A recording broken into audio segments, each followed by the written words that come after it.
Facebook is online.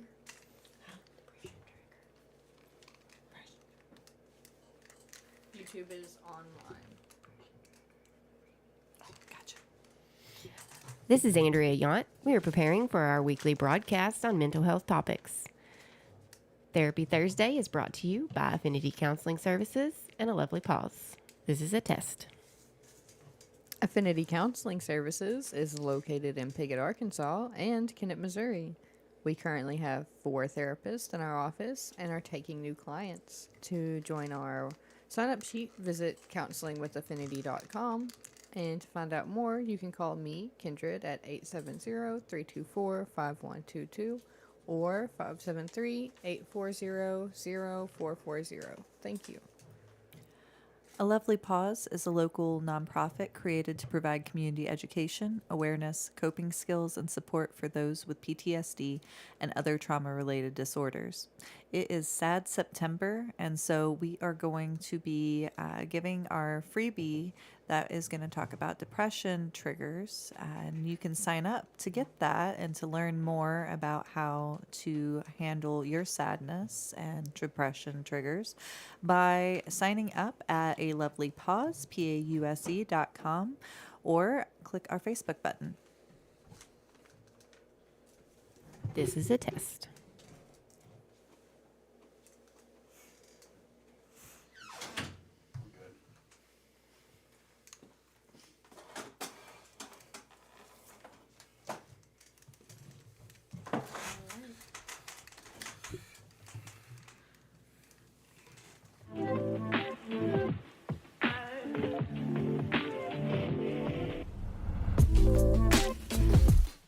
Therapy Thursday normalizes discussing mental health topics in a safe, supportive environment because not being normal is normal.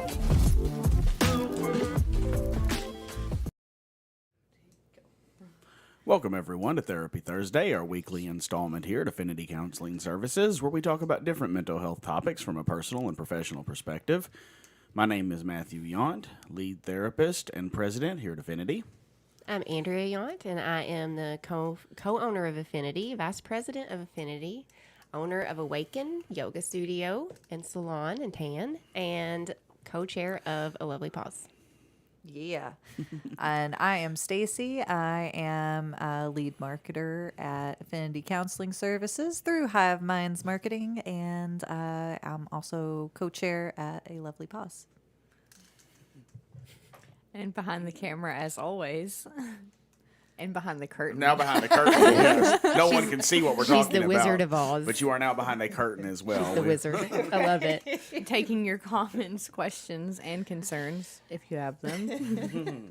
Kindred, I am also the office manager at Affinity and the secretary of the board for Lovely Pause.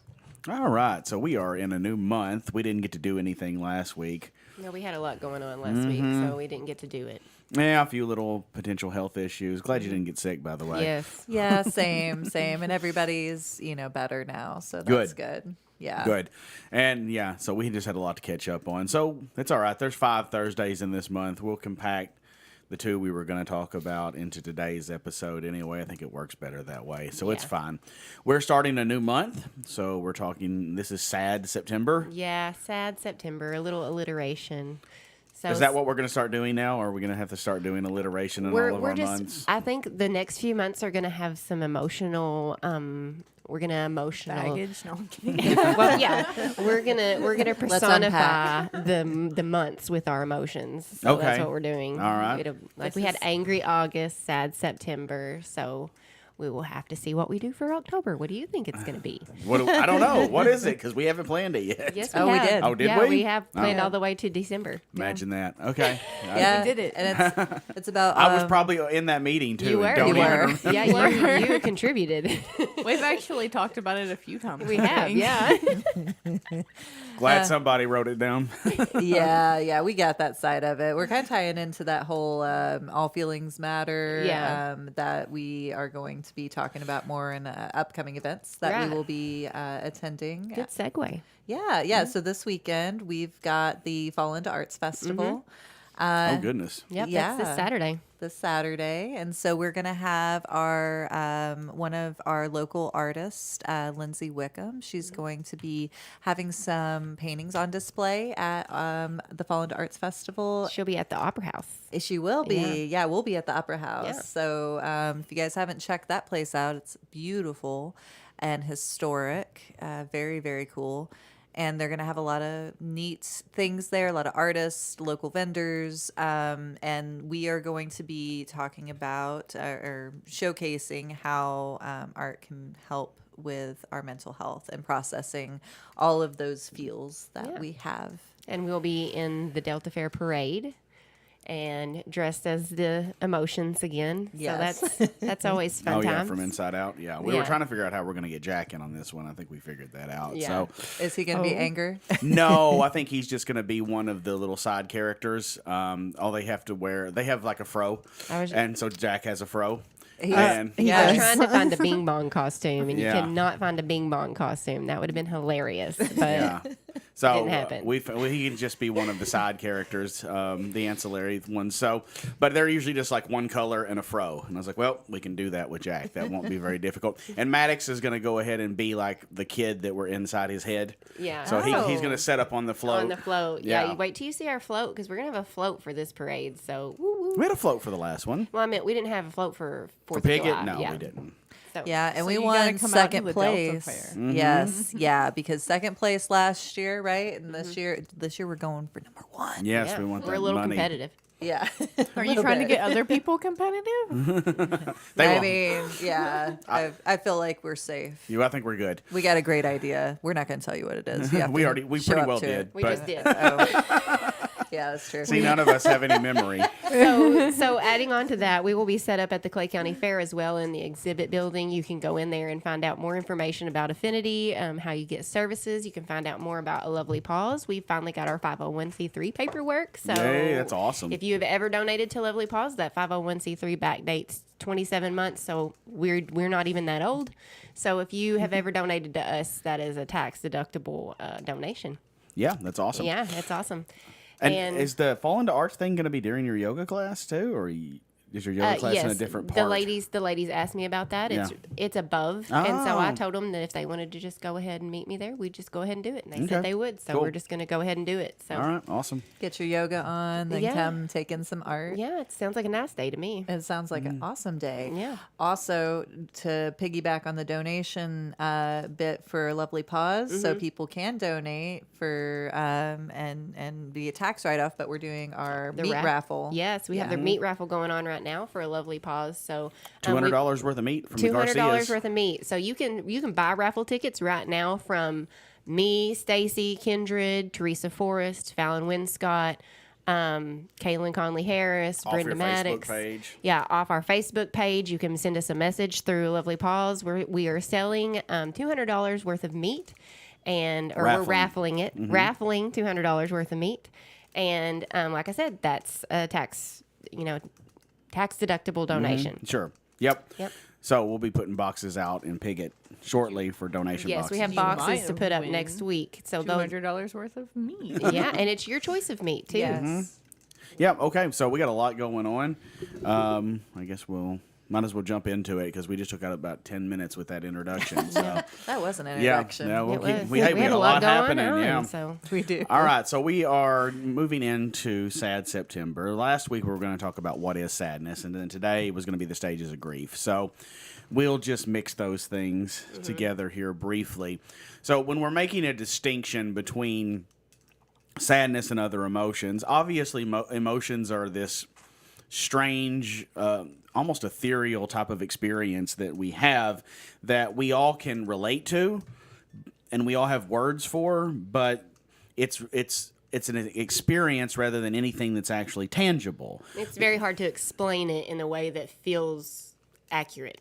Well, because emotions, there's your primary emotions. They're almost like colors. There's primary, and then there's like the secondary, like the things that are mixed together that create these other experiences. And your primary ones are like happy, sad, scared.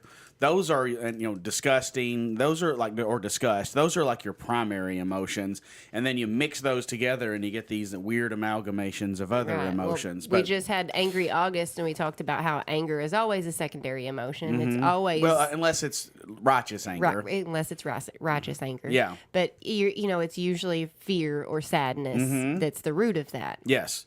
And so sadness itself is like a primary experience. And it's this experience of being disheartened or down or feeling as though nothing is good. It feels, you just feel unhappy, distant, disconnected, and mostly isolated. You're emotional, you almost become completely emotionally and oftentimes physically isolated when you're in a state of sadness. It is like a complete lack of motivation and hope when you are in deep states of sadness. Yeah, depression, and then depression is that Depression is the amplified. physiological response that comes from that. And yes. it's that, and then amplified to the point of interfering with your daily life, and for long periods of time, or in cyclical patterns, or where it actually affects your ability to relate, have interactions with other people, connect with other people, the negative thoughts of yourself, also the way that it makes you feel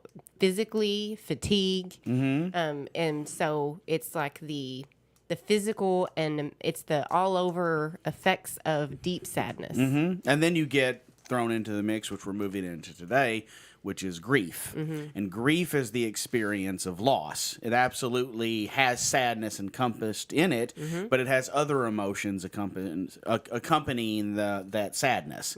So it's not just sadness that is grief. Grief is an entire experience.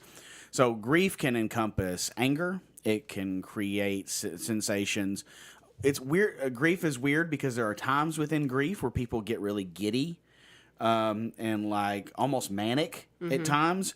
And so they'll get like these bursts of energy, and they'll feel like they'll be laughing a lot, or it'll seem like there's a heightened state of energy or happiness, but you can tell it's false. You can see that behind it is this intense, like, I have no idea what I'm going to do next, and I'm just trying to mask what it is that I'm feeling I right think now. if you've ever been to a funeral, you've probably seen that. Yeah, And absolutely. Because my kids have been to a few funerals in their life, and we're a very communicative family. And so, like, a lot of times their questions are, why was everybody laughing? Why were there so many people laughing? And my oldest daughter thought that it was so disrespectful. And I was like, no, that's just stages of grief. That's just part of grief. And a lot of times at the funeral, you will see, a lot of times we see people crying and being sad, and showing that. But a lot of times we'll also see people laughing and having a good time right there, standing next to their, loved one that has passed. And that's not neither one is wrong or bad. It's just a different reactions. And, later that person who was crying may be laughing, and the person who was laughing may be just down on their knees crying with sadness. So it's just like this. And I say it's not even cyclical, because it's you go between, it's just random. No, the roller coaster is a good analogy. Yeah. Because most roller coasters are not in a pattern. It's this weird big up, and then a down, then a little up, then a down, and then it's this and then you're all over the place, Yeah. and you just basically lose where you're at in space and time, and you're just on this ride at some point that's just grabbed you and has a hold of you. So yeah, grief is an all-encompassing experience that is more than just sadness alone, but definitely has sadness involved. So it's best when we talk about grief. I think we've mentioned this before, but it's worth repeating. They used to call it the stages of grief. Stages is the wrong word, because stages is an indication that you move from one to the next to the next. And it doesn't work that way. There are multiple experiences that go into grief, but stages is an accurate term. It's more like either waves or phases, but they're overlapping phases. These phases, they don't go like, well, we're going to start with denial. So you're in denial, and then you leave denial and go into anger. So the stages, the 5 that they typically point out that are in the older models are like denial, anger, bargaining, depression, and acceptance. And you definitely have all those experiences, but you don't have them singularly and they don't occur in a bubble. So you have denial, and usually that's the first thing people experience at the very beginning. This can't be real. This can't be happening. It feels like a dream. I don't see how this could be happening. No, you hear people like first off saying like no, no, no. So it's the idea of this can't be occurring, and then people have these different experiences within denial. But at some point, anger starts to come in. Anger starts to come in is usually a response to a powerlessness that you feel. So you feel anger as a response to powerlessness, so you don't feel powerless. You feel like you can try to have some control, something done. And most of the time, people turn anger on themselves. Almost inevitably, I don't care how somebody loses somebody, there is almost always a time where a person will turn on themselves thinking, I should have done something. That person could have passed in a way that, like, it could have been natural causes that you saw coming a mile away. And a lot of times people will still go, well, I should have been there more. Or maybe I should have called the doctor. I should have gave him this medication. People always turn these things on themselves because it's their way of trying to feel like they have some influence or control in the world.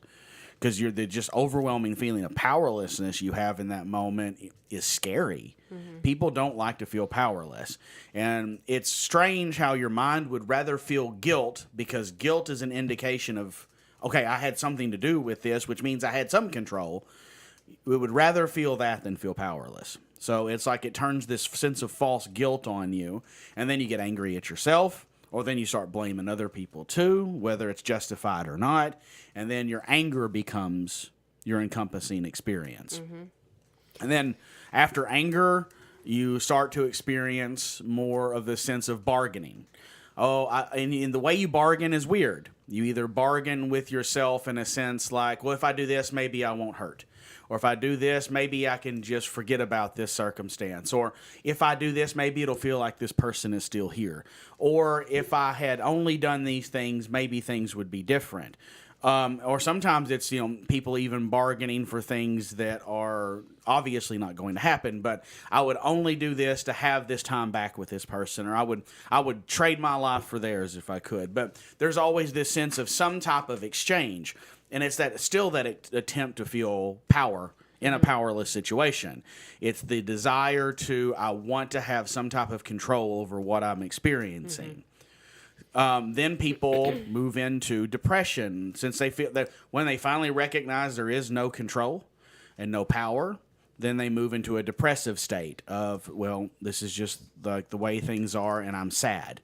But in between these entire experiences, you jump back and forth. So you can be in denial, move into anger, go into bargaining, then go right back to denial again, and then go back to anger. You could be at acceptance and then go back to denial. Yes. I mean, I've been there several Yes. times. I mean, and again, I know this is kind of a given, but death is not the only thing that you can grieve over. Oh, you can absolutely grieve over not. a diagnosis. You can grieve over a separation or divorce. You can grieve over the loss of a friend. Like, if someone is toxic, I'm going to use the quotations here. Everybody knows what I mean by that. Even if somebody is not good for you in your life, letting go of that person can cause a lot of grief. Yes. So yeah, So- grief is not just death. That is absolutely true.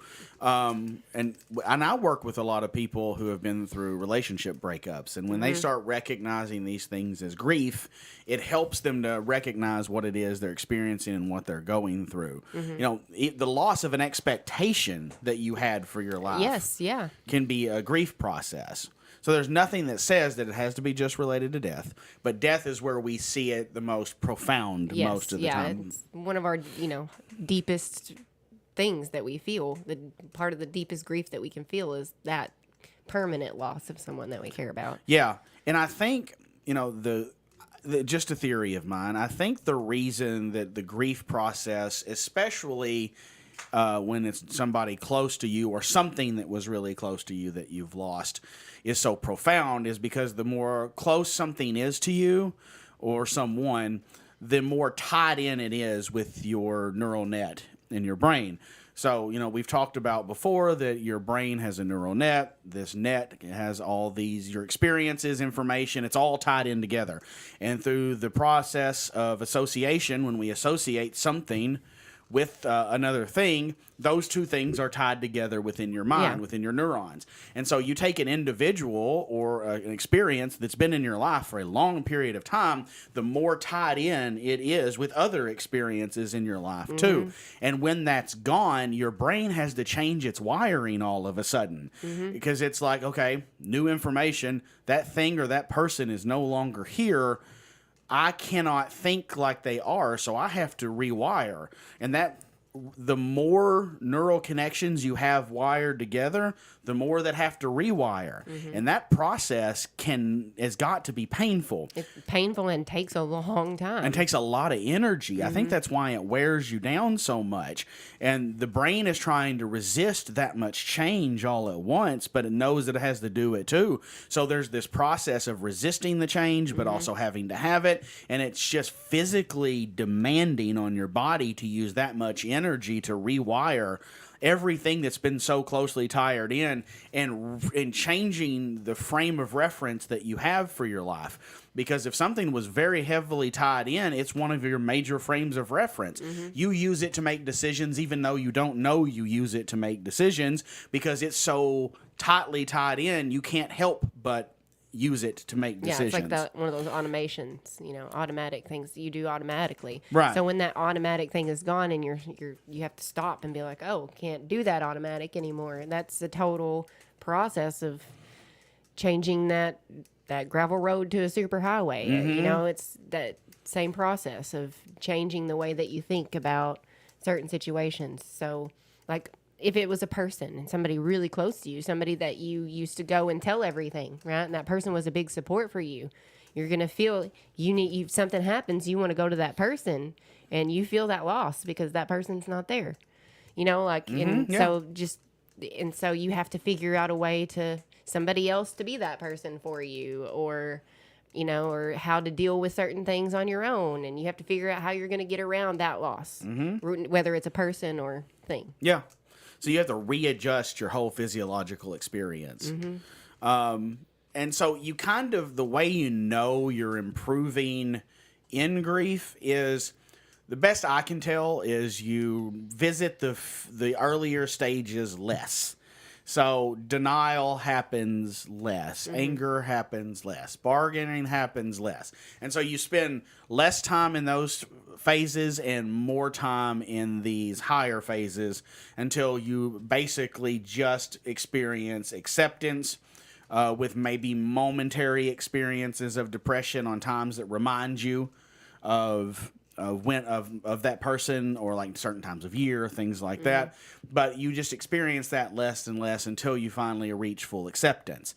What happens, though, to a lot of people is they get stuck in some of these stages. So they get in part of one of the processes where it's like, this is where I'm progressed to, and this is where I've been spending the primary amount of time. And that's usually either anger or depression. Most people don't seem to get stuck in bargaining, from what I've seen, and they don't seem to get stuck in denial. They still express parts of denial, but they don't seem to be primarily stuck there. They're either stuck in anger, I'm mad at myself, I'm mad at the world, I'm mad at God, I'm mad at something, or they're stuck in depression, where they've realized that they don't have any control. So the anger is still trying to get control. The depression is where they realize they don't have any control, and they've just pretty much given up at that point. Yeah, they've given up. And, emotionally. Yeah, and some people have blocking beliefs that get in their way too. A lot of people, when it comes to loss of something, especially something very important, they feel guilty if they start to lose the emotional hurt that's connected to that experience. They're like, I'm supposed to hurt related to this, aren't I? Like if I lose somebody. Right, like if it doesn't hurt, then they didn't love them, or they didn't care as much, or that they're no longer connected to that person if they don't have that pain anymore. Yeah, it's like the pain is the connection, and that's the final connection they have. And losing that pain to them is like, if I lose that, I'm not going to have anything else connecting me to them. Or if I lose that, then it means somehow I'm disrespecting the memory or the experience. And so I'm supposed to carry hurt with me.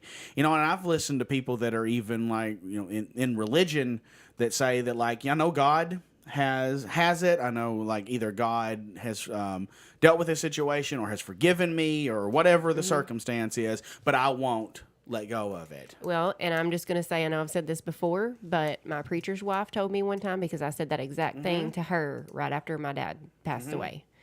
And she told me, she said, if God has forgiven you for it and you're saying you won't forgive yourself for it, then you're saying that God's forgiveness isn't enough. And whoa, I mean, that kind of makes you be like, okay, take a step back from that. And so if you were in that position today, think about it that way, because that really helped me to be able to anytime I would start having those thoughts of guilt, then I would be like, okay, well, this is me saying that this greater plan is not enough for me, that God's forgiveness is not enough for me. Yeah, and so I don't want to be like that. Yeah, and so if you take things from that perspective, that is one methodology of looking at it. And even if you're not a person of faith, other things that you have to look at, and these are things that you hear so much they almost sound cheesy, but they really do mean something to somebody, is like the idea of, would that other person want you to have this experience? Right. So if they're gone, would they want you to feel sad for them all the time?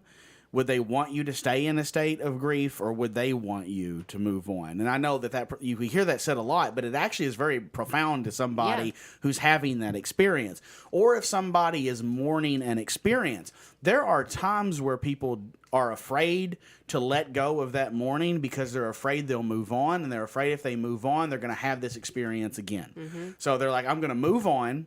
I'm going to attach to some other experience, and then I'm going to lose that. And so when I lose that, I'm going to be right back where I am right now. So why don't I just save myself all the trouble and just stay here? Yeah. And just be in this state of hopelessness, because I don't want to go through all that again and get my hopes up. Some people also do that because they're afraid they'll succeed. Yes, well, that's true, too. People have a deep fear of success in many cases. So we get this sense of the sadness part, I think, underlies all of this experience. There is sadness in every bit of this. There's sadness in denial, anger, bargaining, depression, and even there's a bit of sadness and acceptance.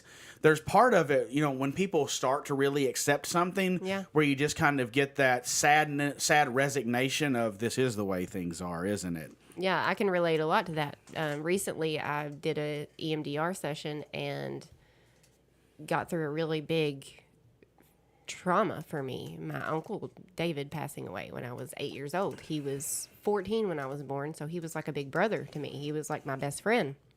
And so when he passed away suddenly at the age of 21, it left a huge trauma mark on me. And recently I worked through that, and I realized that that pain was something that I was holding on to help keep me connected to him. And that a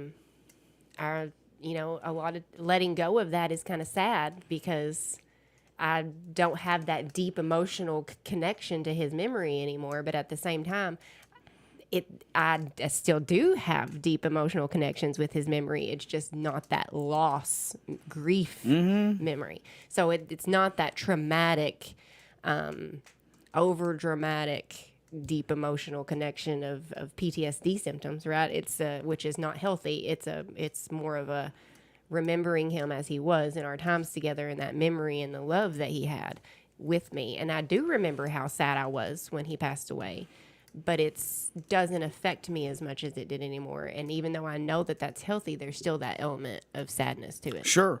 Well, and so that is one of the things that people are scared to find out, is if I let go of the trauma or the pain and I'm able to move past that, will I be able to connect with the old memories again? And what happens when people are in the grief cycle is you connect with the old memories, and then it reminds you of the trauma of the loss. Yeah. And so even the old good memories become painful. Yes. So when you work on removing the pain related to the loss, then you can access the old memories and access some of the emotions connected to them without it heavily triggering the Right. sense of loss. You might still cry, but it might be those happy tears, or it might be tears of sadness and thinking back, but it's not going to be this PTSD version of it, which is this overly dramatic, panicky, where it affects your everyday life type things. Right. Absolutely. So I think that's a good wrap up of the grief cycle and sadness. I don't think we missed anything. Do you? We got pretty well the basic overview. Okay. If you're dealing with grief or you're having experiences like you feel stuck in the grief cycle, therapy is absolutely helpful, and we're definitely here to help with that. We're using EMDR a lot more. I know I have been. I find it to be incredibly effective for dealing with grief and loss. And it's a less invasive experience, so it's a little bit easier on people to who are experiencing grief, because a lot of times talk therapy can be really emotionally painful.